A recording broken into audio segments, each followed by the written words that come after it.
tentang diseminasi budaya positif di sekolah pada materi guru penggerak pada modul 1.4. Adapun saya perkenalkan sebelumnya, yakni Bapak Muhammad Jayani Subianto SPD selaku fasilitator dari guru SD di Pamekasan.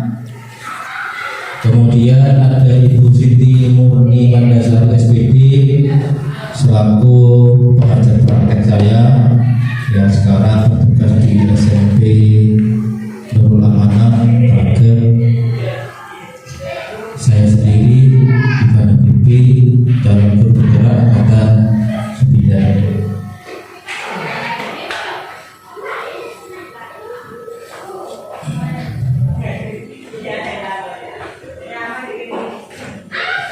Pembahasan elaborasi pemahaman modul 1.5 tentang budaya positif. Pada kesempatan ini ada agenda yang akan kami sampaikan. Tadi sudah pembukaan, kemudian nanti ada tujuan budaya positif di sekolah, kemudian pemahaman inti dan eksplorasi konsep serta refleksi. Nah, mungkin sebelumnya saya kasih tadi kertas warna-warni, kalau ada yang kurang di monggo. Apa gunanya nanti kertas warna-warni itu? Nanti itu sudah disediakan untuk tempat penempelan yang biasanya kita memberikan refleksi.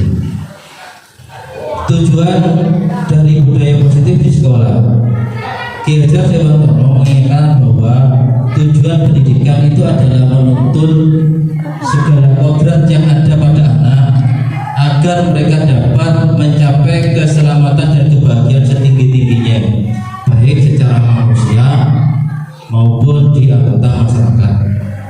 Tujuan membangun budaya positif di sekolah adalah menumbuhkan sebuah karakter. Jadi karakter yang dibangun oleh anak, nah itu bagaimana anak itu di sekolah, karena sekolah itu adalah wadah pembangunan karakter, sehingga sekolah itu disebut dengan pendidikan, bukan pengajaran. Apa bedanya antara pendidikan dan pengajaran? Kalau pengajaran itu hanya transfer knowledge, hanya ilmunya saja yang dikasih, tapi ketika pendidikan tidak ilmu tapi karakter. Nah, karakter ini sekarang di Guru Merdeka sudah tidak lagi seperti yang dulu kita dituntut harus tuntas. Sekarang kita boleh maju ke depan, kita boleh mundur ke belakang, kita boleh berada di tengah-tengah. Itu bedanya. Kalau sekarang kita mulai maju dari depan, kemudian ke belakang, ke tengah, terserah dulu. Tapi terserah itu juga ada tujuannya. Pembangunan karakternya yang harus bagaimana. Kemudian ada pertanyaan. Ini mungkin seringkali kita lakukan. Jawabannya adalah setuju atau tidak. Oke, nanti jawabannya itu setuju atau tidak. Yang pertama, hukuman dapat mendisiplinkan anak. Setuju atau tidak? Setuju. Oke. Yang kedua, pemberian hukuman dengan hal positif seperti membaca atau membersihkan halaman sekolah dapat meningkatkan disiplin anak. Setuju atau tidak? Setuju. Memberi penghargaan dapat meningkatkan motivasi belajar anak. Setuju? Setuju. Mari kita gali apakah saya setuju atau tidak. Itu sesuai dengan konsep yang diharapkan oleh Ki-Hajar Dewantono atau dengan pendidikan yang saat ini berkembang di Indonesia. Itu hanya pemantik saja. Nanti kita jawab di pertengahan. Hanya memancing kita untuk bagaimana mindset kita dulu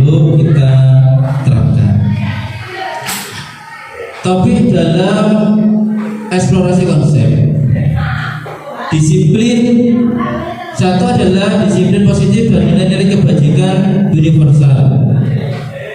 Disiplin positif dan kebaikan universal ini adalah seorang anak itu pasti menginginkan disiplin, itu pasti menginginkan mengeluarkan sesuatu yang baik, itu pasti.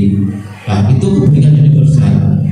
Jadi yang kita anggap baik semua itu adalah kebenaran kebajikan universal.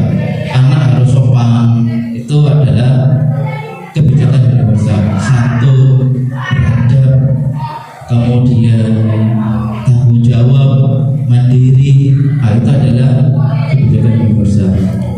Kemudian nanti kita kaitkan dengan teori motivasi, hukuman dan penghargaan restitusi. Kemudian yang ketiga ada keyakinan jelas. Yang keempat, kebutuhan dasar manusia dan dunia berkualitas. Yang kelima adalah posisi kontrol.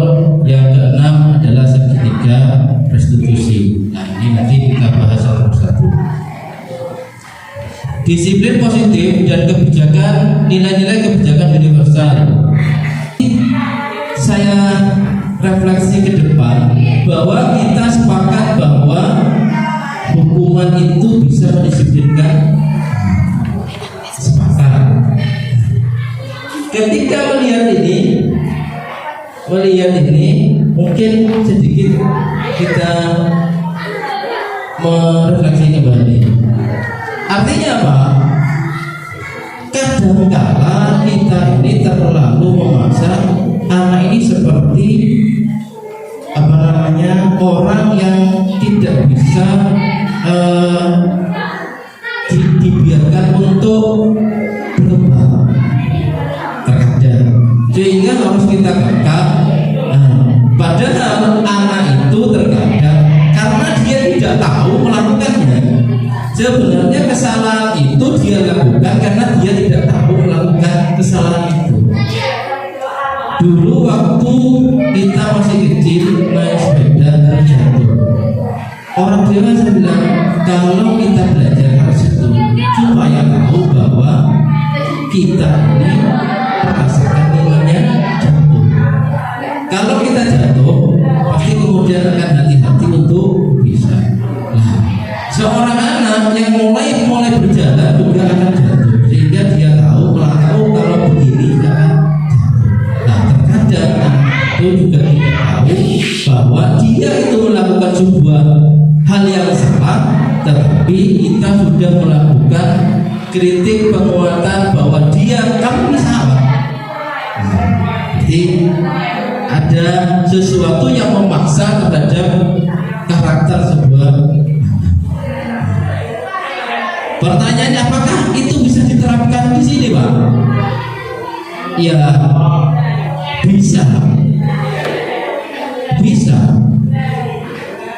Bagaimana caranya? Kita harus berkolaborasi semuanya, baik dengan gurunya, wali muridnya, pimpinannya, stakeholder di lingkungan sekitar sekolah, semua harus berkolaborasi memang untuk pendidikan yang lebih baik dan lebih maju. Kita lanjut. Perubahan paradigma stimulus respon, teori kontrol atau teori pilihan. Siapa sesungguhnya yang memiliki kontrol? Stimulus respon, kita mencoba mengubah orang agar berpandangan sama dengan kita. Kita lakukan. Teori kontrolnya, kita berusaha memahami pandangan orang lain tentang dunia, bahwa lingkungan tidak bisa kita paksa sesuai dengan pikiran kita, tetapi pikiran kita yang menyesuaikan dengan lingkungan. Nah, bagaimana kalau lingkungannya itu tidak baik? Apakah kita harus mengikuti lingkungan yang tidak baik? Ya tidak. Berarti kita harus menjadi warna dalam mewarnai sebuah lingkungan, karena lingkungan itu netral. Mau kita warnai apa lingkungan itu? Mau kita warnai merah, oke. Mau kita warnai putih, oke. Mau kita warnai pink, oke. warna hitam oke, karena lingkungan adalah netral. Kita yang memberikan warna terhadap lingkungan. Perilaku buruk dilihat sebagai suatu kesalahan.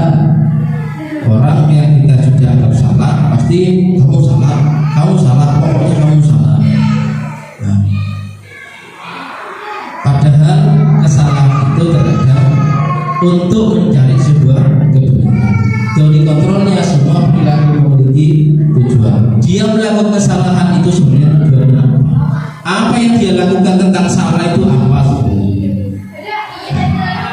Kemudian orang lain bisa mengontrol saya, hanya Anda yang bisa mengontrol diri Anda. Bahwa kita itu yang mengontrol ya diri kita. Anak-anak yang mengontrol adalah anak-anak itu sendiri.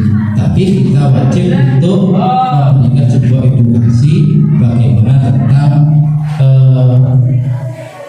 berperilaku, bersikap, berkebijakan yang universal.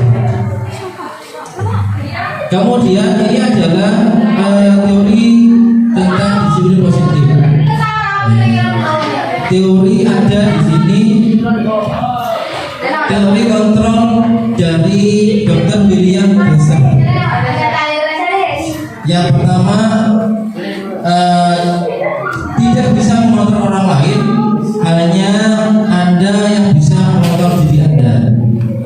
Makna disiplin ini adalah belajar kontrol diri dengan menggali potensi kita agar mencapai tujuan dunia, yaitu sesuatu yang menjadi seseorang yang kita inginkan berdasarkan nilai yang kita hargai.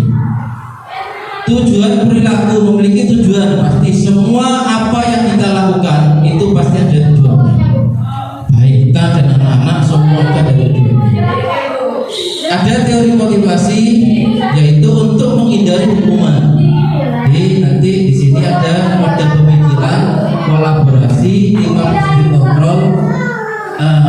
Kita seringkali berada di sini. Kita nanti berada di mana? Posisi kita terhadap selama ini selaku guru itu kita berada di mana nanti? Ada di sini.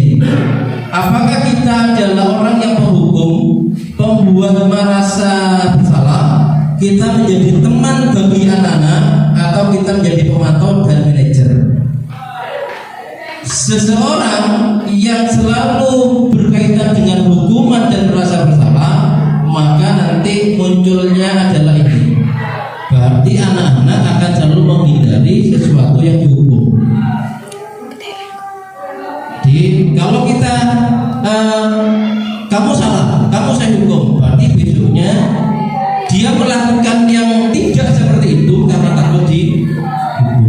Tidak berdasarkan dari sebuah keyakinan, oh iya ini adalah tanggung jawab saya ya. Semisal kita menghukum anak yang terlambat, kamu terlambat, iya.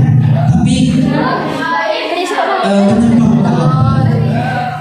Apakah ketika kamu terlambat itu tidak ada orang lain yang mengingatkan kamu supaya kamu tidak terlambat? Tapi kita seringkali terlambat tidak hukum, kemudian ya tidak tahu anak ini mau apa, ya karena memang itulah kita tadi punya keyakinan bahwa hukuman itu bisa merubah karakter anak tadi itu. Ya. Nah, jadi anak yang tidak lambat akhirnya menghindari sebuah hukuman, tidak pada oh ya sekolah itu saya tanggung jawab saya, berangkat pagi itu adalah tanggung jawab saya loh, supaya saya tidak lambat itu adalah memang saya ingin disiplin loh. Tidak lagi seperti itu. Tapi kalau itu dimunculkan, fokus budayanya akan berbeda. Ketika budaya yang dari hati itu dimunculkan, ini akan menjadi sesuatu yang budaya di lingkungan sekolah yang luar biasa. Bagaimana caranya? Kita harus kolaborasi kembali. Kita harus saling mendukung. Semua stakeholder, semua yang ada di lingkungan sekolah yang harus mendukung. Apapun itu yang harus kita dukung. Berarti kita akan latih ke sana juga pada saat ini. Nilai-nilai yang ada dalam profil pelajar Pancasila. Eksplorasi konsep tentang teori motivasi, hukuman, dan penghargaan restitusi. Teori perilaku manusia. 1. Untuk menghindari ketidaknyamanan atau hukuman. Tadi saya sempat menyinggung tentang ini, menghindari sebuah hukuman. Nah, sekarang berada di sini. Apa yang akan terjadi apabila saya tidak melakukannya? Pasti dihukum. Kalau kita berarti anak tadi yang sempat saya singgung, anak tidak melakukan sesuatu yang salah itu karena takut dihukum. Berarti motivasi yang hadir pada dirinya adalah sebuah hukuman untuk membuat efek jerah. Ketika sudah membuat efek jerah, berarti anak itu sudah bersalah. Jadi kita yang menghakimi bahwa dia itu salah, dia tidak menemukan sebuah kesalahannya sendiri. Yang harusnya kesalahan itu dibangun oleh dirinya. Nah, kamu salah. Bagaimana kamu bisa mengetahui kesalahannya? Bagaimana kamu bisa melakukan kesalahannya lah? Itu adalah motivasi eksternal. 2. Untuk mendapatkan imbalan dari orang lain atau institusi. Di ada anak disiplin karena ingin nanti biar saya dapat jajan ya, jadi saya dapat berkat ya, nanti biar saya dapat ini ya, gitu. Nah, jadi tidak dibangun dari sebuah ayo kamu melakukan ini, motivasinya apa? Bahwa berbuat baik ya berbuat baik saja. Nah, kalau bahasa agamanya itu nanti masuk ke dunia tasawuf sebenarnya. Pembelajaran ini saya rasa masuk ke dunia tasawuf. Jadi sedikit mengadopsi arah ke sana. Jadi tidak lagi orang sholat itu ingin dapat pahala, tapi orang sholat itu karena memang kewajibannya dia sebagai hamba untuk sholat. Bukan karena pahala 27 derajat, pahala masuk surga dan sebagainya. Kalau tidak sholat jadi masuk neraka, itu kan karena motivasi eksternal. Nah, yang seharusnya dibangun ibadah itu adalah kebutuhan seorang hamba terhadap Tuhannya. Sholat adalah kebutuhan saya terhadap Tuhan saya. Itulah wujud saya selaku hamba. Wujud saya selaku Abdullah itu apa? Hamba ya Allah ya apa? Ya sholat. Nah itu begitu juga kita di kehidupan. Murid tujuan apa? Tanggung jawabnya apa? Ya sekolah. Sekolah itu ada sebuah keyakinannya, aturannya. Aturannya apa? Berangkat jam 7 ya jam 7. Ya. Nah itu salah satu yang kita bangun secara internal, bukan dari eksternal lagi yang kita motivasikan, tapi dari dalam. Yang ketiga, yakni untuk menghargai diri sendiri. Saya akan jadi orang yang seperti apa bila saya melakukannya. Jika kalau saya itu misalkan berangkat lebih awal atau berangkat tidak telat, saya mau ngapain? Saya mau apa? Ya, kalau ada halangan ya apa? Ya itu tadi. Jadi anak-anak juga seperti kemarin habis siang semua telah. Nah ini kan motivasi intrinsiknya, eksternalnya kan karena ada sesuatu event yang besar. Kemudian itu menjadi sesuatu yang lupa bahwa tanggung jawabnya adalah selaku usia sekolah dia harus sekolah. Apapun yang menjadi kebutuhan sebelumnya, tapi kewajiban dan tanggung jawabnya harus. Bagaimana Jadi kalau saya malam itu kurang tidur, pagi pasti ngantuk. Kalau malam tidurnya malam, pagi ya ngantuk. Tapi itu sebuah resiko tanggung jawab. Supaya saya tidak ngantuk, berarti ya tidak terlalu malam. Nah, bagaimana supaya saya tidak ngantuk lagi? Ya minum kopi. Saya tiap pagi minum kopi, jadi biar ngantuk. Jadi benar pagi terus disediakan kopi di sana, jangan sampai telat biar tidak ngantuk.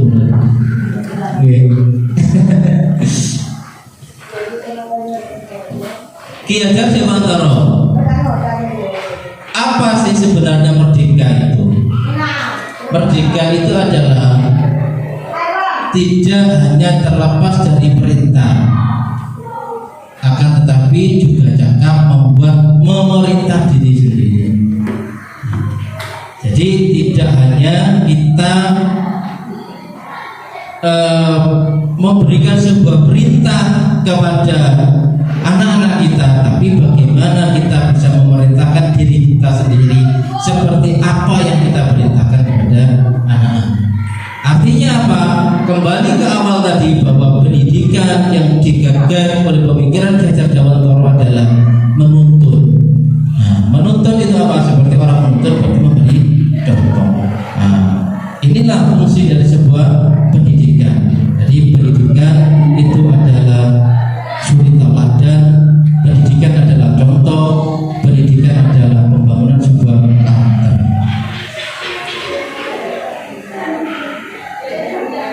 Dihukum oleh penghargaan. Seringkali tadi sudah kita singgung sedikit di depan bagaimana hukuman tadi bisa memberikan efek terhadap sebuah kedisiplinan. Nah, bahwa penghargaan berlaku sama dengan hukuman dalam arti meminta atau membujuk seorang melakukan sesuatu untuk memenuhi suatu tujuan tertentu dari orang yang meminta atau membujuk. Dorongannya eksternal dan akan ada faktor ketergantungan. Nah, kita tadi sempat disinggung sama Wajan adalah dekat dengan Wajan. Ya, berarti ada sebuah dorongan dari eksternal. Pengaruh jangka pendek dan jangka panjang. Ada penghargaan menghukum, penghargaan mengurangi ketepatan, penghargaan tidak efektif. Dihukum oleh sebuah penghargaan. Penghargaan menurunkan kualitas. Ya, tidak semua. Ya, mungkin sekarang kita sama pemikirannya. Kok kayaknya gak cocok dengan saya semua deh apa yang saat ini disampaikan. Sama. Pada saat saya menerima ini juga, saya orang pertama kali yang melakukan counter ya. Jadi kok gak cocok ya dengan pemikiran saya selama ini. Nah, tapi mencoba saya memahami apa yang menjadi sebuah dasar di sini. Nah, coba saya pahami pelan-pelan seperti apa. Oh, ternyata maksudnya itu adalah begini. Jadi memang tidak semua. Nah, tapi ada kalanya kita harus seperti ini. Apalagi sekarang sudah dengan kurikulum merdeka dan adanya guru bergerak itu ini diwajibkan, tidak lagi menjadi sebuah wacana dan ide ini harus diterapkan di semua sekolah. Bentuk program kebajikan yaitu memberi pengakuan secara khusus, pengakuan secara pribadi, pengakuan kepada semua murid, memberi pengakuan secara konsisten, fokus pada proses. Maksudnya apa sih? Kita tidak boleh memberikan penghargaan sama sekali? Tidak. Kita boleh memberikan penghargaan kepada anak. Misalkan anak itu rajin, kepedulian dan tugas kelompok. Jadi dia berada kebajikannya di kepedulian pada saat situasi yang spesifik adalah tugas. Ini ada sesuatu yang spesifik. Kemudian, nah ini kertasnya itu nanti boleh ditulis, ditaruh di tempel di rumah. Kita mencatat tindakan guru, mencatat 100 kali di dalam buku kalimat saya tidak akan terlambat lagi merupakan hukuman apa konsekuensi. Nanti ini jenengan tulis ditaruh di sana ditempel. Di situ saya kasih kertas monggo ditulis. Ini ada spidol monggo ditulis yang sepakat dengan itu ini tempel di hukuman. Nanti kita ditempel di sana. Di sini ada mencatat 100 kali. Apakah itu masuk hukuman atau konsekuensi? Lari mengelilingi lapangan basket 2 kali karena terlambat dari sekolah. Ini hukuman atau konsekuensi? Ini 1, 2, 3, 4, 5, 6, 7. Monggo ditulis. Kalau ditulis nanti ditempel di sini, Bu. Tempel di sini. Kasih nama jenengan, tempel di sini. Mantap ke kamera.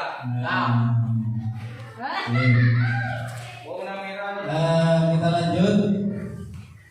Apakah yang kita tulis tadi itu di lembar kerja sesuai atau tidak? Pak Ivan nggak kelihatan.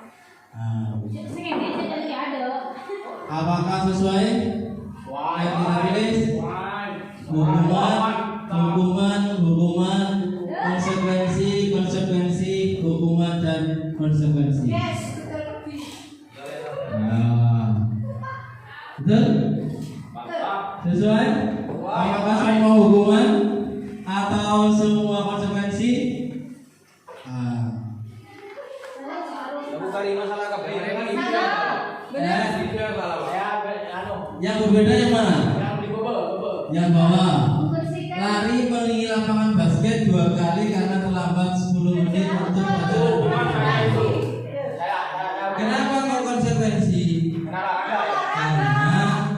Karena ini adalah tanggung jawab untuk mengikuti kegiatannya. Apa bedanya dengan yang nomor 2? Bedanya dengan nomor 2. Lari mengelilingi lapangan basket karena terlambat hadir di sekolah. Kenapa?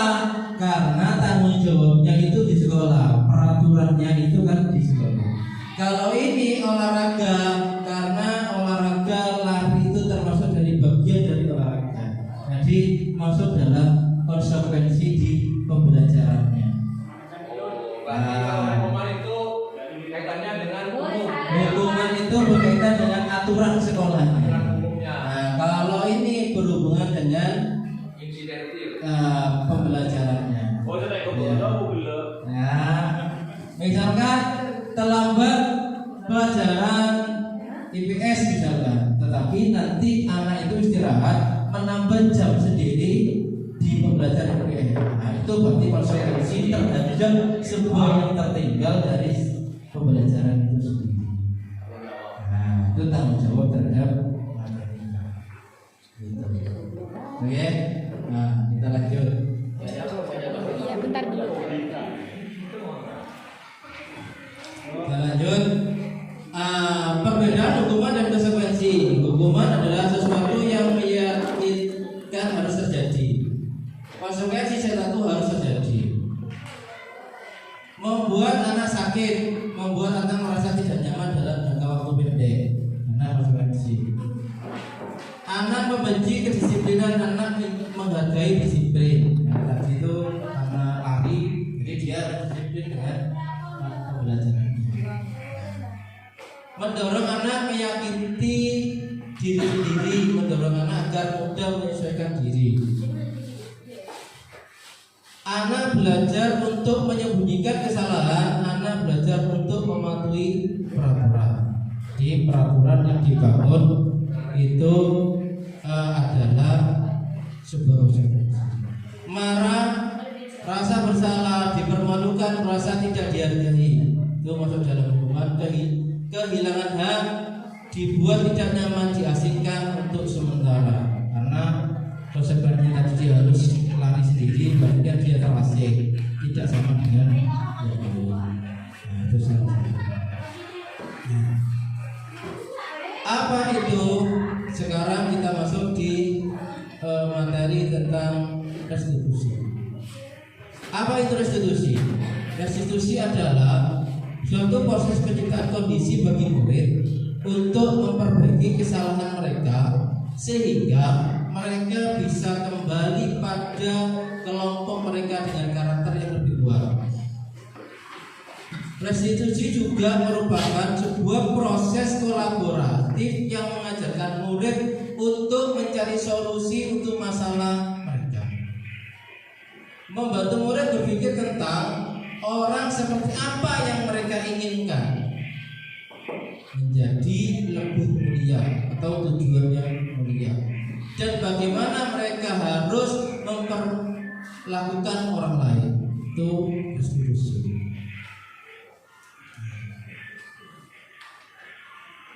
Tadi di awal sendiri, tadi kita sepakat tentang menghukum anak, membuat anak itu cerah dan sebagainya.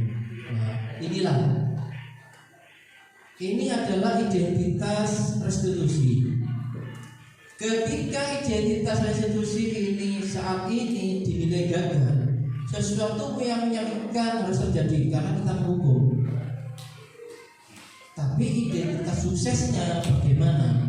Sesuatu yang harus terjadi, restitusi yang merupakan pilihan harus sebuah pilihan. Artinya apa?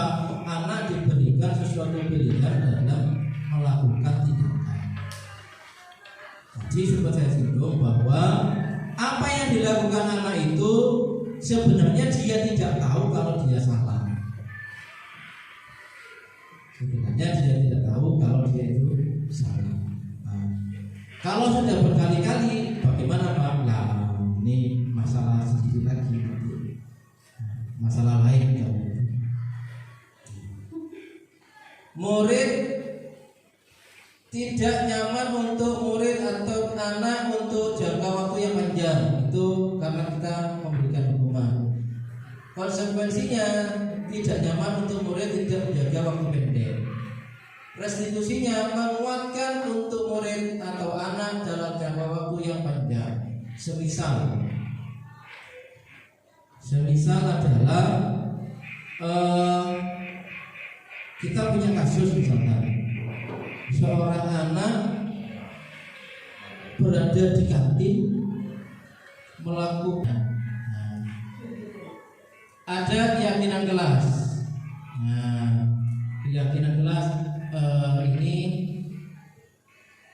selalu kembalikan buku ke tempatnya. Keyakinan kelasnya apa kira-kira? Kalau ini misalkan, nah ini misalkan datang tepat waktu, berarti keyakinan kelasnya apa? Disiplin.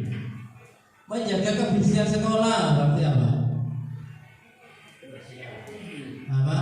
Cinta kebersihan.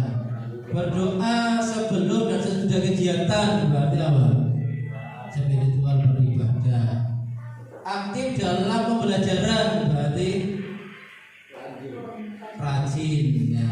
Nah sekarang yang ini kira-kira apa? Ya kalau ini kira-kira apa? Ini 1, 2, 3, 4, 5, 6, 7, 1, 2, 3, 4, 5, 6, 7, 8. 8 ini keyakinan kelasnya. Nomor 1 apa? Selalu kembalikan buku ke tempatnya apa? Tertib, tanggung jawab. Ya. Dilarang mengganggu orang lain. Apa Bang? Apa? Menghargai orang lain. Hadir di sekolah sebelum belajar dimulai. Dilarang melakukan kekerasan. Apa? Tidak ada kalimat tidak, Bu. Tanpa kalimat tidak. Mungkin kalau ada anak nakal tidak nakal, disiplin tidak disiplin. Jadi apa, Bu? Apa? Kemanusiaan. Dilarang menggunakan narkoba. Ya. Bergantian atau menunggu giliran. tertib. Gunakan masker. Nah, berarti tertib. Jangan berlari di kelas atau di koridor. Berarti tertib. Bener tak? Kita coba.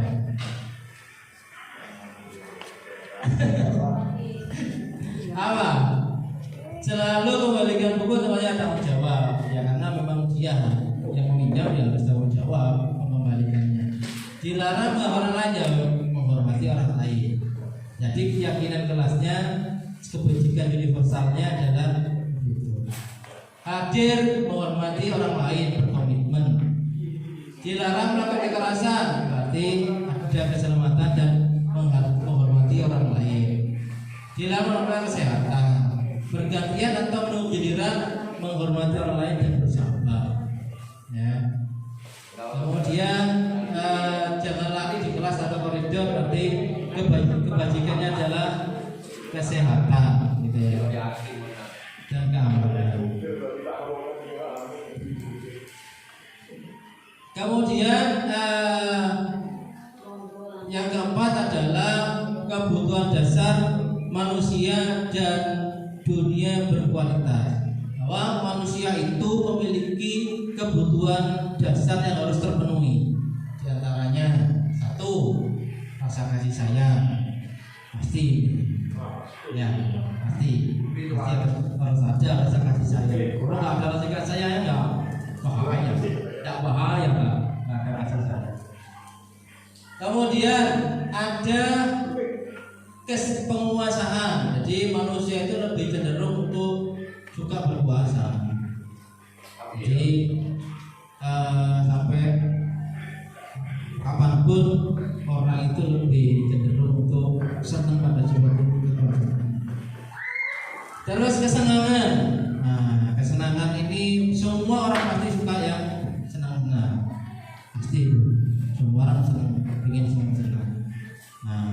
Nah, senang-senang ini bisa positif, bisa negatif.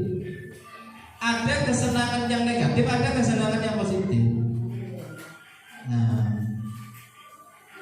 kesenangan yang negatif, orang berbuat maksiat itu karena senang. Diskotik karena senang, ingin senang kan? Nah, kadang juga para kiai karena tidak bisa ke diskotik karena rokokan itu karena senang. Nah, ngopi ke warung itu karena senang. Dari ngopi ke warung kan karena senang. Daripada pergi ke sana ngopi ke warung itu kan juga kesenangan. Nah, kemudian kebebasan. Semua orang itu ingin bebas. Namanya freedom, bebas. Ya, kebebasan itu makanya kemerdekaan itu perlu. Ya. Kemudian bertahan hidup. Nah, apa anunya bertahan hidup? Manusia pasti punya keinginan untuk makan, untuk bertahan. Ya. Nah, kemudian ini adalah kebutuhan dasar manusia. 5 posisi kontrol. 5 posisi kontrol yang tadi sempat saya singgung di depan. Ada manajer, ada pemantau, ada penghukum, ada membuat rasa bersalah. Identitas yang gagal adalah orang yang menjadi posisi kontrol, penghukum, dan membuat orang rasa bersalah. Ini adalah menghindari identitas yang gagal. Identitas yang sukses adalah menjadi teman, pemantau, dan manajer. Jadi ini adalah salah satu posisi kontrolnya. Nah, membuat alasan-alasan, menghitung dan mengukur. Nah, ini misalkan guru berbuat, motivasinya adalah guru berbuat, menghardik, membujuk, menyakiti, menyindir. Kemudian membuat rasa bersalah, berceramah mengatakan seharusnya kamu itu membuat ibu guru kecewa ya, kamu itu begini dan begitu. Itu berarti anak saya ini rasa bersalah pasti. Nah, menjadi teman membuat alasan-alasan untuk murid. Nah, pemantau menghitung dan mengukur, manajer mengajukan pertanyaan-pertanyaan. Kemudian misalkan guru berkata, kalau kamu tidak melakukannya, awas ya, rasakan nanti. Nah, berarti kalau kamu tidak begini, awas nanti ya. Kalau kamu tidak begitu, awas ya. Kalau kamu tidak sesuai dengan keinginan saya, awas ya. Itu penghukum. Kemudian kalau membuat rasa bersalah, kamu seharusnya kamu sudah tahu. Ibu lelah sekali mengatakan ibu stres. Ibu itu sudah sering kamu ibu capek sekali. Ibu capek tentang kamu seperti ini. Ibu sudah lelah ngasih tahu kamu terus begini. Tuh. Kemudian kalau kita merasa teman dengan anak-anak ini, bagaimana kamu bisa menyelesaikan masalah ini? Kamu selalu yang paling terakhir. Berarti menghukum anak-anak terakhir adalah salah. Arti yang benar harus awal berarti.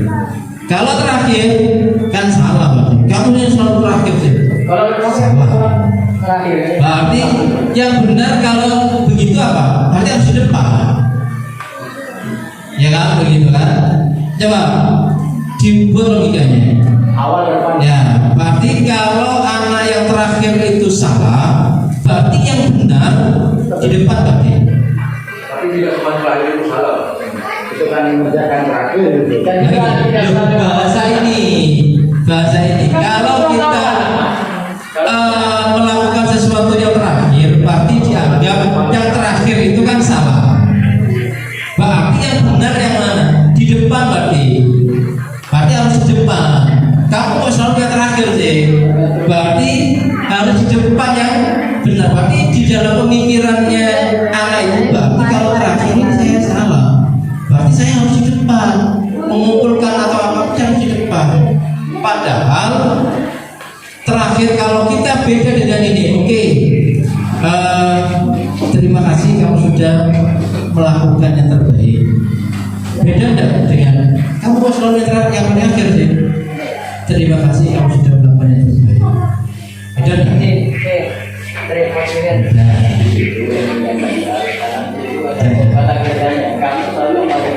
Nah, pulang awal atau masuk awal? nah, Ketika pulang terakhir kamu pulang awal. Bagaimana?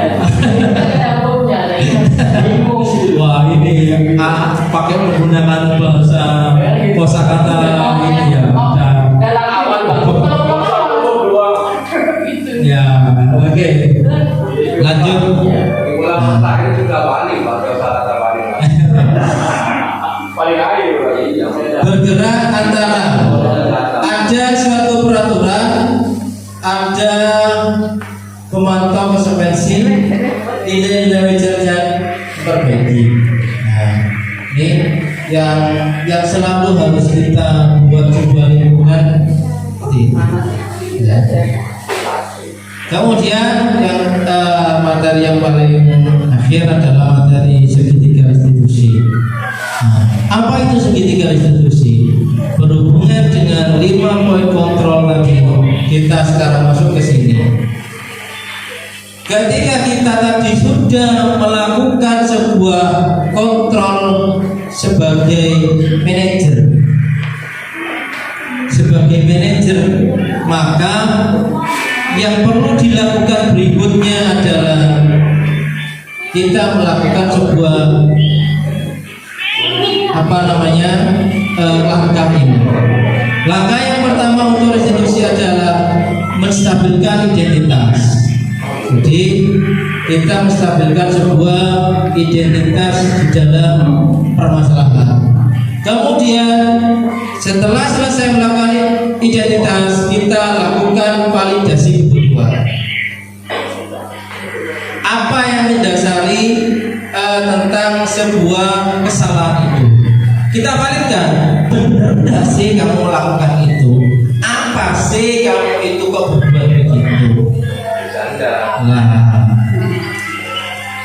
kasus yang tadi itu di kantin ada lempar-lemparan. Nah, yang pertama yang kita lakukan kalau sebagai manajer adalah kamu melakukan apa?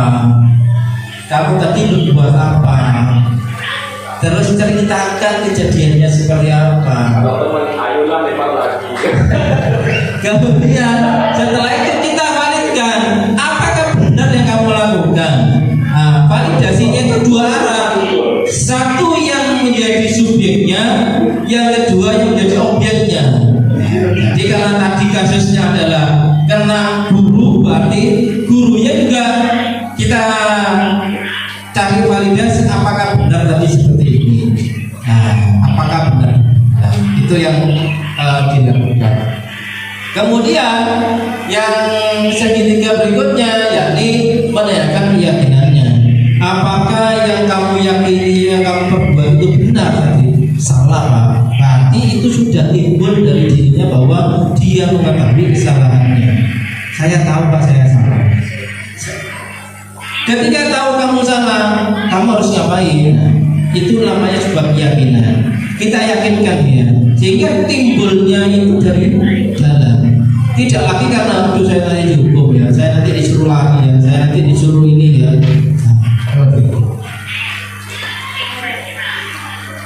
Ini salah satu contoh untuk menstabilkan sebuah identitas. Berbuat salah itu hal yang manusiawi. Semua orang pasti berbuat salah. Tidak ada manusia yang sempurna tanpa berbuat salah. Pasti semua. Termasuk kita semua yang ada di sini juga sering membuat salah. Karena manusia adalah tempatnya salah dan lupa. Al-insanu makhluk kotor. Ya. Kemudian kita pasti bisa menyelesaikan masalah ini. Ketika anak itu sudah berbuat salah, tahu kesalahannya, mari kita antarkan dia untuk keluar dari sebuah masalah. Masalahnya apa? Kita cari jalan keluar. Nah, sehingga timbullah sebuah rasa yang jahat dari dalam diri. Validasi, contoh dalam validasi, kamu bisa saja melakukan hal yang lebih buruk, tapi kamu tidak melakukannya. Tadi itu yang ada lempar-lemparan, bisa jadi tidak hanya lempar-lemparan itu, bisa jadi kamu melakukan sesuatu yang lebih dari itu. Untung kamu hanya melakukan itu. Nah, seolah-olah seperti itulah. Hanya lempar-lemparan kacang, kalau nggak lempar-lemparan lempering. Bisa kamu boleh tetap berusaha menjaga sikap itu, tapi tambahkan sikap yang lain. Ini kayaknya listriknya jauh. Ya, mungkin misalnya itu.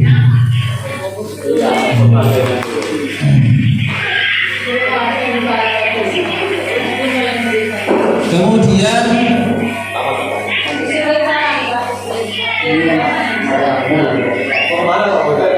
ini adalah sebuah keyakinan ya.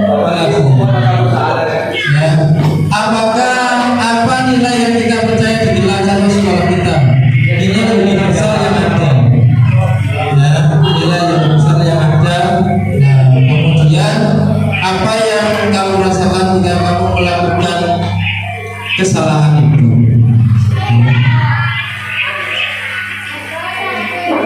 Ini terakhir sebelum menutup, mari kita refleksi. Apa silakan ditulis di buku yang kertas itu. Kita refleksi sejenak. Ini silakan ditulis, dijawab, ditempel di kertas refleksi. Ditempel di kertas refleksi. Apa hal apa yang sudah mengubah paradigma saya yang saya dapatkan? Hal apa yang berubah? Perasaan apa yang muncul selama mengikuti sesi ini? Perasaan among seperti apa yang saya telah lakukan selama ini? Saya akan menjadi seorang guru among. Among itu penuntun. Jadi guru among itu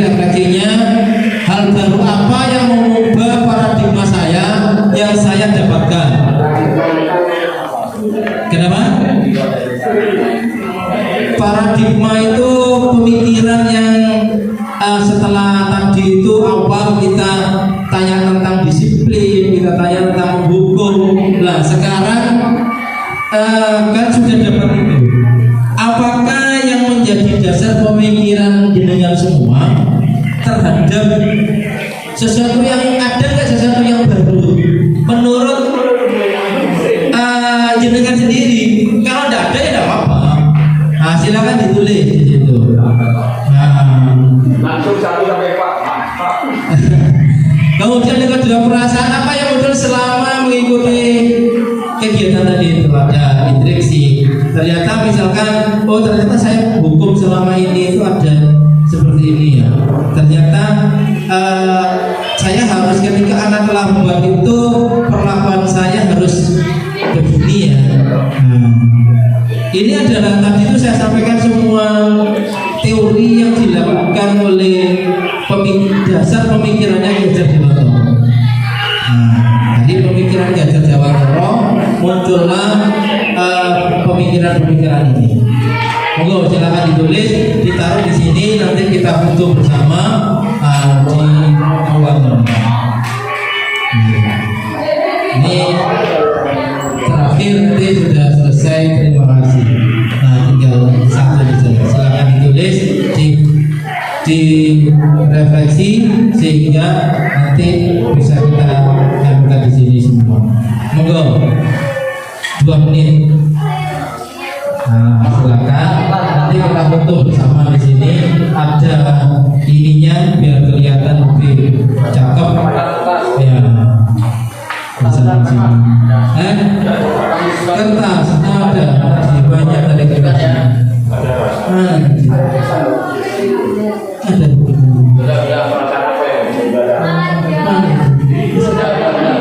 sudah. Oh ini banyak nih.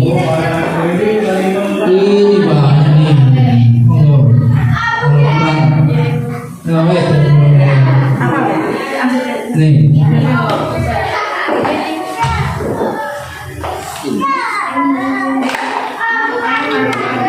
Ayo, monggo silakan sambil lalu.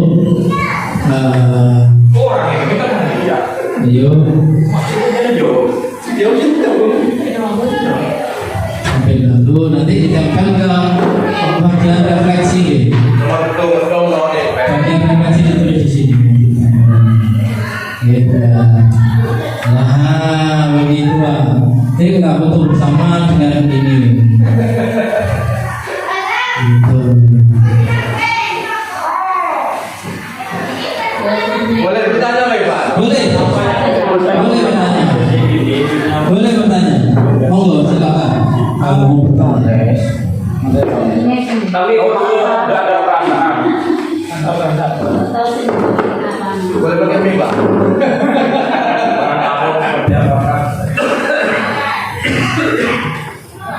Terima kasih Bapak Narasumber.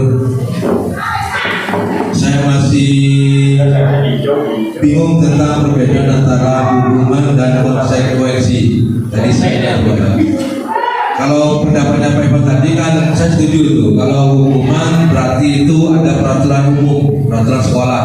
Misalnya menggunakan masker, kemudian terlambat hadir, kemudian tidak pakai sepatu hitam. Tapi kalau yang konsekuensi itu berarti insidentil. Misalnya hanya karena tidak ikut olahraga dihukum karena mencoret kertasnya teman suruh mengganti kertasnya, karena melupakan makanan suruh bersihkan konsekuensi. Tapi setelah berikutnya itu kemudian bingung lagi ya antara perbedaan hukuman dan konsekuensi. Mungkin bisa ditampilkan bagaimana?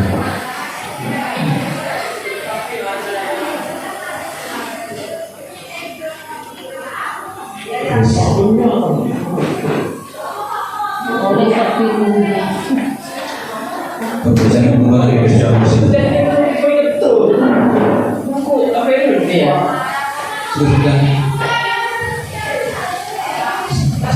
Setelah 7 kasus tadi, nah ini perbedaan hukuman dan konsekuensi. Kalau hukuman satu yang menyakitkan harus terjadi, satu harus terjadi, kemudian membuat anak sakit fisik maupun hati. Saya ambil contoh 2 kasus yang tadi itu. Anak terlambat hadir keliling lapangan 2 kali, dan terlambat 10 menit pijoga keliling lapangan basket 2 kali. Itu hukumannya sama. Hanya aturannya ada berbeda. Satu aturan sekolah, satu aturan guru pijoga. Tapi saya kira kedua-duanya itu sama, saya kira. Iya, karena hukumannya sama. Jadi itu kira-kira apa bedanya hukuman konsekuensi? Termasuk juga ini kalau bukan paksaan, konsekuensi juga saya kira paksaan itu karena ada paksaan juga untuk melindungi lapangan 2 kali. Itu yang pertama. Kemudian kira-kira dari 7 kasus yang sebelumnya itu, nah ini kan hukuman konsekuensi. Nah, restitusinya yang benar kira-kira bagaimana kalau kita menemukan kasus seperti ini? Ada anak terlambat sekolah, dihukum kita dianggap yang tepat, konsekuensi yang tepat. Kira-kira restitusinya yang benar bagaimana? Begitu ya. Jadi kita hukuman konsekuensi apa restitusi. Nah kira-kira kalau 7 kasus seperti ini itu restitusi yang benar bagaimana? Itu yang kedua. Yang ketiga Pak. Tentang fungsi kontrol kita ada 5. Ada sebagai penghukum, pembuat rasa bersalah, teman, pemantau dan manajer. Menurut teorinya itu kita yang bagus itu menjadi manajer. Tapi kalau kasus seperti ini kira-kira Pak, kalau kita hanya jadi manajer apakah nanti bisa positif? Karena selama ini kita itu malah kalau menurut saya di refleksi saya bahkan saya itu pernah mengalami di Maamo itu Pak. Jadi pernah menjadi penghukum juga, pembuat rasa bersalah dari teman, dari pemantau dan manajer. Kalau hanya manajer saja takutnya kita mengubah kedisiplinan siswa. Begitu ada anak terlambat kita beri pertanyaan kenapa kamu terlambat, kenapa begini. Besok bilang lagi kamu tidak boleh dan sebagainya. Saya kira ada 5 fungsi AMIN itu tetap kita laksanakan bergantung keadaan, situasi dan kondisi. Itu menurut saya. Terima kasih Pak Iman. Pak, mulai. Ada tamu.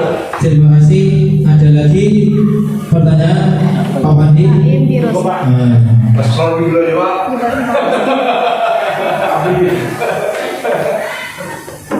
Yang pertama perbedaan antara hukuman dan konsekuensi. Sebenarnya begini, hukuman sama konsekuensi itu kalau kita bermain sebuah fakta itu secara umum hampir sama. Secara umum hampir sama antara hukuman dan konsekuensi. Tetapi hukuman itu lebih cenderung yang sakit gitu Pak. Jadi tanpa kita melihat sebuah dasar, karena patokannya adalah aturan. Jadi patokannya adalah aturan yang dibuat, yang ada kamu salah berarti dihukum. Konsekuensi itu berarti kan ada prosesnya. Nah, prosesnya adalah salah satu kasus tadi adalah berarti sebelumnya pembelajaran tadi dilakukan sebuah keyakinan bahwa nanti kalau kamu terlambat di jam saya harus begini. Nah, berarti kan tidak ada konsekuensinya. Nah, kalau hukuman itu kan ada aturan yang kita buat dari top ke bawah. Jadi harus bawah itu harus tunduk pada aturan. Tapi kalau konsekuensi itu kan kita buat dulu konsekuensinya apa. Kalau kita melakukan melanggar itu berarti saya akan pasti seperti ini. Konsekuensi yang saya dapat pasti. Kalau saya tidak belajar berarti konsekuensinya saya. Kalau saya tidurnya malam konsekuensinya pagi saya gantung. Anu jadi dosa sih Pak. Terlambat hadir dihukum. Nah, nanti terlambat dihukum juga. Kenapa punya hukuman tapi tidak konsekuensi? Karena tadi itu kalau tadi dilihat dari pelajaran, satunya adalah peraturan yang top ke bawah, satunya itu adalah ada sebuah aturan tapi yang bersifat sudah keyakinan yang dibentuk di kelasnya. Jadi sebelumnya berarti sudah ada keyakinan yang dibuat antara guru dan siswanya. Jadi kalau nanti ada yang terlambat berarti seperti ini ya di jam saya ya. Nah di peraturan enggak. Kalau ada aturan kan enggak. Aturan kan biasanya hukumannya bukan begitu, macam-macam. Kan gitu, nanti tinggal nyari hukumannya. Tapi kalau di mapel kan spesifik biasanya. Kalau kamu terlambat ini harus begini, kan begitu, spesifik. Nah, kalau di hukuman kan itu salah satu kasusnya saja. Kemudian itu kayaknya sudah 2 yang dijawab. Baru 1 ya? Yang jaga fungsi kontrolnya. Fungsi kontrolnya sekarang. Uang restitusinya. Lagi fungsi kontrol bersama restitusi. Restitusi itu membentuk fungsi kontrol, Pak. Jadi fungsi kontrol dari restitusi ini adalah restitusi nanti kita buat sebuah keyakinannya. Fungsi kontrol itu karena kita ada 5 yang saat ini berdasarkan ini yang saat ini yang lebih banyak dipakai itu begini. Karena ini adalah fungsi kontrol yang membuat orang sukses. Tadi kita sampaikan adalah bahwa yang ini itu lahir dari intrinsik dari dalam. Yang dibentuk itu kan dari dalamnya, Pak. Ya tidak harus selalu manajer, tidak kasusnya. Kasusnya apa yang kita melakukan sebagai teman, kasusnya pemantau atau manajer, atau bahkan bisa menghukum tapi ya bukan menghukum seperti yang biasanya. Atau penghukuman terhadap sebuah penghargaan itu termasuk hukuman. Jadi memberikan sebuah penghargaan terhadap anak itu termasuk hukuman. Namanya dihukum dengan penghargaan. Sebenarnya apa? Berarti tidak lahir dari dalam. Yang diharapkan itu sesuatu, semua pembelajar, semua anak, semua guru itu lahir dari dalam. Dari dorongan motivasi intrinsiknya, bukan ekstrinsiknya. Sehingga nanti kalau kita terus menghukum, yang lahir adalah anak itu takut dihukum, karena takut dihukum, takut ini ya. Tapi kalau menjadi ini kan enggak. Tapi ini kembali lagi pada kasusnya yang beda-beda. Tidak semua harus dipukul rata manajer harus ya. Lah, untuk menjadi manajer digunakan restitusi tadi itu. Baru ada restitusi ini, Pak. Nah, seorang manajer pasti harus tahu bagaimana menstabilkan. Siswa ini salah. Ketika dia salah, bagaimana caranya dia itu tahu tentang kesalahannya? Tadi sempat saya singgung bahwa setiap tindakan itu pasti punya motivasi dan tujuan. Dia tahu. Nah, kita kan menghakimi bahwa anak yang berbuat salah tidak salah, bahwa tidak tahu bahwa apakah dia itu salah atau benar. Tadi saya sempat singgung seperti anak naik sepeda pasti jatuh. Padahal jatuh itu kan salah, naik sepeda jatuh itu kan salah. Tapi salah ini wajar karena anak. Wong kita aja kadang-kadang sering salah, apalagi anak-anak. Nah, kesalahan apa? Kesalahan ini yang harus ditimbulkan secara intrinsik, motivasi intrinsiknya, sehingga kesalahan itu membentuk sebuah pola yang lahir dari diri sendiri. Itu maksudnya, Pak. Nah, sehingga nanti muncullah semua, tidak bisa sendiri kalau seperti ini, butuh semuanya.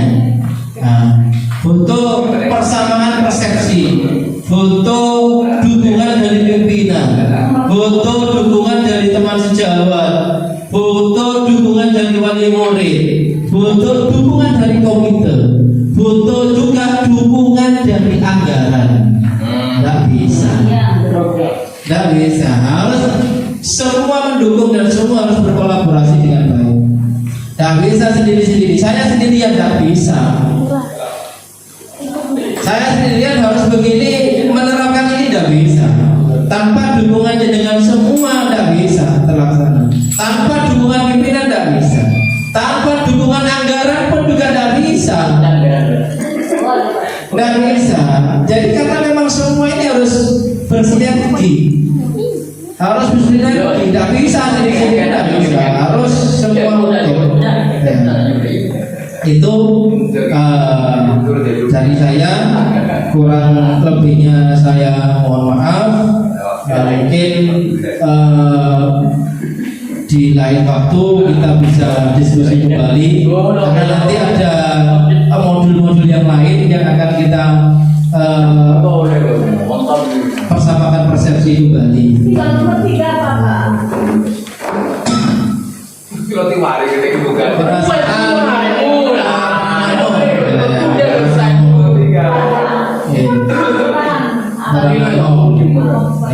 Ibu yang baik.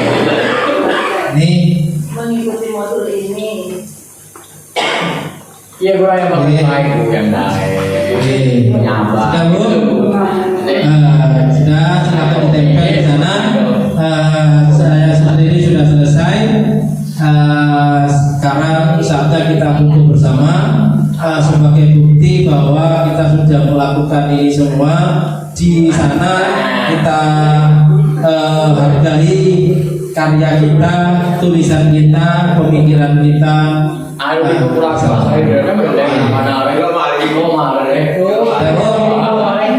Oke, terima kasih.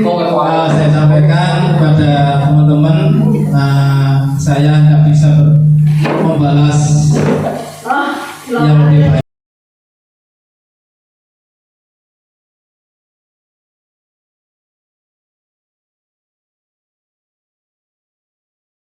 Assalamualaikum warahmatullahi wabarakatuh. Bagaimana kabar hari ini? Baik. Sehat semua? Alhamdulillah. Pada kesempatan ini kita akan sama-sama membentuk sebuah keyakinan kelas. Nah, keyakinan kelas adalah sesuatu yang kita yakini terhadap kebajikan universal. Apa itu kebajikan universal? Yaitu kebajikan nilai-nilai yang kita yakini yang sudah beredar di seluruh dunia. Misal, disiplin, sehat, kebersihan, sopan santun, adab istiadat, kemudian saling menghormati, saling menghargai, cinta kasih, rajin. Nah, itu adalah keyakinan nilai-nilai universal yang sudah ada di lingkungan kita. Nah, ketika kita bicara tentang keyakinan kelas, apa hubungannya keyakinan kelas dengan peraturan yang ada di sekolah? Nah, keyakinan kelas itu adalah sesuatu yang kita yakini di dalam sebuah kelas yang nanti berefek dan berimbas kepada lingkungan di sekolah. Sekolah sudah punya aturannya sendiri, sudah dibuat sebuah aturan sendiri. Apa aturan sekolah? Misal, aturan sekolah itu kan dibuat oleh kesepakatan sekolah yang harus dilaksanakan di seluruh elemen sekolah. Siapakah elemen sekolah? Murid, guru, TU, pimpinan. Nah, itu adalah elemen sekolah, termasuk komite, kemudian lingkungan sekitar. Nah, itu termasuk di dalam sebuah lingkungan sekolah. Peraturan sekolah dibuat oleh sekolah dari pimpinan ke yang paling bawah, yaitu murid dan siswa. Peraturan sekolah dibuat supaya di dalam suatu lingkungan sekolah itu bisa berjalan dengan baik, bisa berjalan dengan lancar, bisa berjalan dengan nyaman, sehingga proses pembelajaran yang dilakukan di sekolah bisa berjalan dengan baik. Itu adalah peraturan sekolah.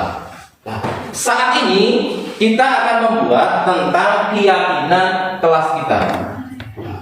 Keyakinan kelas kita akan kita buat bersama-sama, kita sepakati, kita setujui bersama, kemudian kita lakukan, kita terapkan di kelas kita.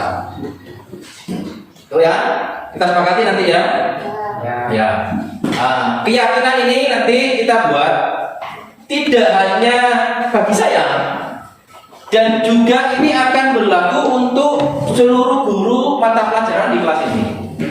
Ya, Ya, jadi tidak hanya bagi saya, nanti saya membuat keyakinan kelas, kemudian kita terapkan di semua guru yang ada di dalam kelas ini kita gunakan. Ya. Kenapa kok seperti itu? Karena nanti keyakinan kelas ini akan saya bawa di rapat dewan guru bernama komunitas praktisi.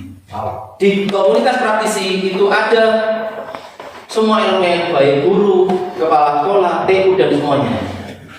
Sehingga keyakinan kelas yang ada di kelas ini itu nanti bisa berdampak kepada seluruh elemen kelas yang lain. Bisa berdampak kepada lingkungan sekolah secara umum. Hingga nanti ada kelas-kelas yang lain akan membentuk keyakinan kelas masing-masing, sehingga lingkungan sekolah akan terasa lebih nyaman, lingkungan sekolah akan terasa lebih enak, lingkungan sekolah pembelajaran akan berjalan lebih lancar. Itu ya. Nah, adapun keyakinan kelas nanti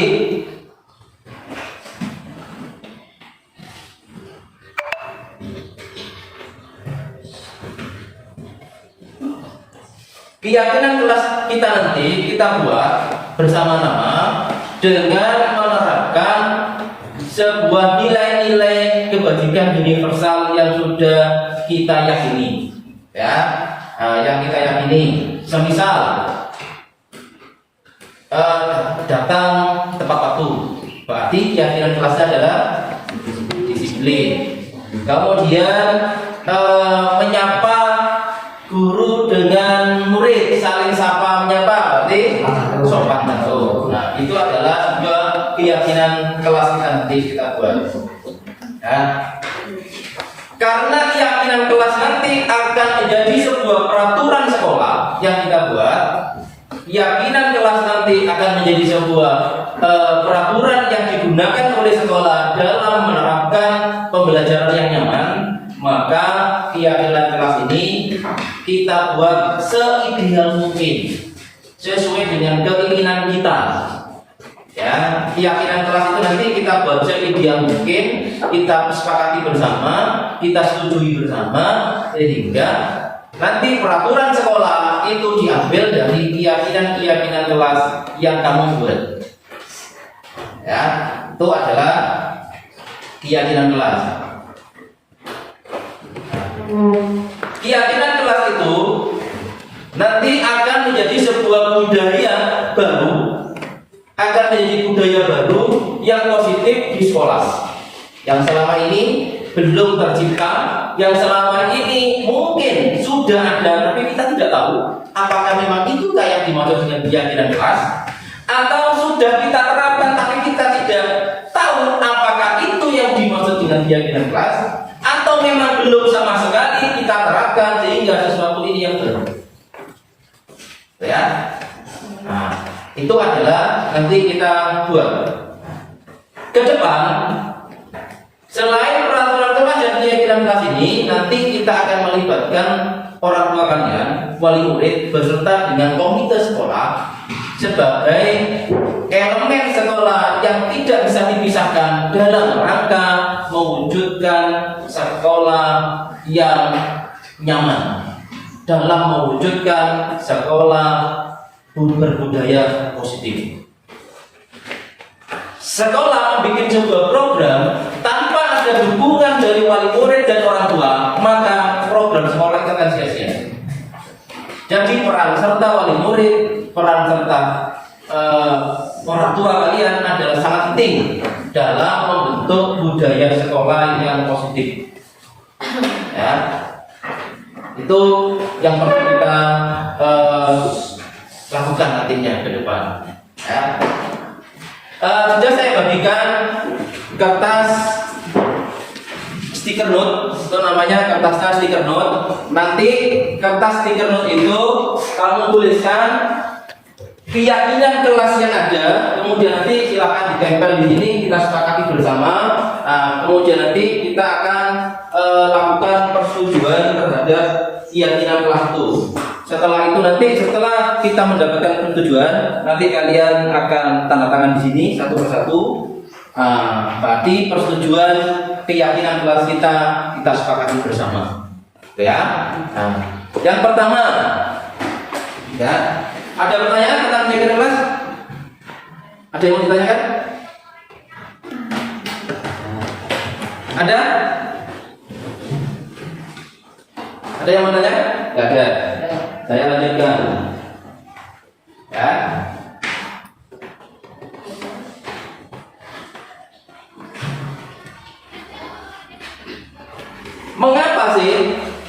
Mengapa keyakinan kelas itu perlu dibuat? Mengapa harus ada keyakinan kelas? Kan sudah ada peraturan kelas. Mengapa? Mengapa harus ada keyakinan kelas itu? Mengapa harus kita buat keyakinan kelas itu? Karena yang pertama, ini perbedaan antara keyakinan kelas dan peraturan kelas. Kalau peraturan sekolah itu dibuat oleh elemen sekolah yang kemudian harus diterapkan oleh semua murid, guru, dan stakeholder. Artinya apa? Peraturan sekolah itu bersifat top down, dari atas ke bawah. Tetapi kalau keyakinan kelas ini adalah kita sepakati bersama, kita buat bersama dulu, bersama-sama. Kemudian muncullah di sini menjadi peraturan sekolah. Berarti kalau di sini bersifat button, ini up. Berarti bersifat dari bawah ke atas.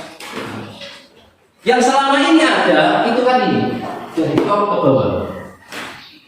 Kamu udah tahu, Pak, kenapa kok ada peraturan ini sih? Kenapa sih Pak kok saya itu disuruh pakai seragam harus lengkap? Pernah kamu tanya? Kenapa sih Pak seragam saya harus ada lambang kelas, harus ada lambang di dada? Ada nggak yang tanya seperti itu? Kenapa kamu tidak pernah bertanya, Pak? Kalau saya, kenapa kok setiap kali saya upacara itu ditanyai tentang lambang sekolah? Ini kan harus ada jawabannya.